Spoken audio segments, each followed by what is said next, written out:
আসসালামু আলাইকুম ওরহমতুল্লাহ বরকাত। এই হচ্ছে আমাদের লটিনু বেবি। একটা আমার ওয়াইফের আঁচলের তলে বসে আছে দেখো। আর এই হচ্ছে 4টা।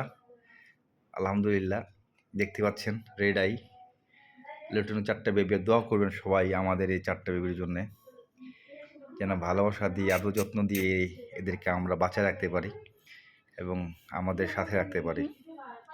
দেখো আস্তে আস্তে একটা একটা খুব কাঁদতে চাচ্ছে, একটা খুব রাগান্বিত, বাট আশা করি সব ঠিক হয়ে যাবে ইনশাআল্লাহ আস্তে আস্তে।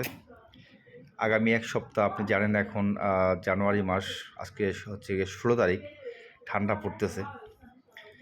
তো এই 1 সপ্তাহ খুব একটা চ্যালেঞ্জিং সময় যাবে আমাদের। 1 সপ্তাহ যদি ওদেরকে আমি সারভাইভ করতে পারি বা ওরা করতে পারে, আলহামদুলিল্লাহ, তাহলে আমরা সাকসেস। দোয়া করুন সবাই আমাদের জন্যে।